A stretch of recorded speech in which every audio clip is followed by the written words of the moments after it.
So now that we've downloaded and installed IntelliJ, we need to point IntelliJ to the Java development kit that we downloaded and installed a few videos ago. So from the main IntelliJ menu, I'm going to click on Configure and click on Project Defaults, then click on Project Structure. Notice how this comes up automatically and says no SDK.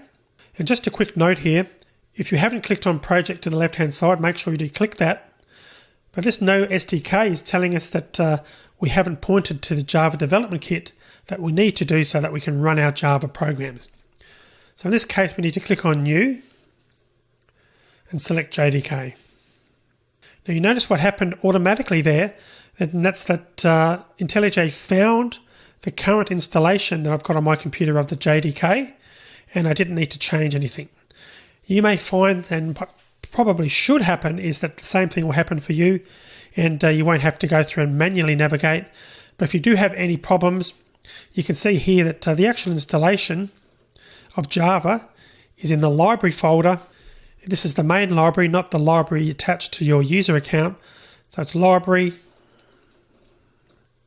Java virtual machines, and then the installation, whatever version of Java, of the Java JDK that we've installed, then the contents, home folder. And again, you can see the folder there, the left and the right there. But as I said, it automatically found it in my case, and it probably will for you as well. So click on OK. And noting now that the project SDK is now valid, we've got something in there. That means that ultimately we're going to be able to run our Java programs. And you probably noticed that this changed as well. It was set previously to SDK default, but then you probably noticed that this 8 came up automatically. So in some of the other videos in this course, you might find that I've told you to type in or to select version 8 like that. Either way is preferable. You can either do that, or you can come back here and select SDK default and have it on Java 8. The main thing here is that you should see an 8 at this point, which confirms that we're using JDK 8. And we will need to do that because we're going to be using some JDK 8 specific settings throughout the course. So at this point, we can now click on OK.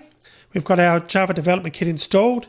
So we've just got a few other minor things to configure, and then we'll be ready to start programming. So the last few things we need to configure now can be accessed by clicking on Configure and clicking on Preferences. Next, we want to come down here to Editor and come down to General. Expand General and click on Appearance. Then you want to click on Show Line Numbers. Click on that, Apply. And then you want to come back up to Auto Import, and I suggest you click on Optimized Import or Optimize Imports on the fly, and click on Add Unambiguous Imports on the fly as well. Click on Apply, click on OK. So that's it. We've now configured IntelliJ for our Java programming. So let's now move on to the next video where we can actually start some Java coding. See you in the next video.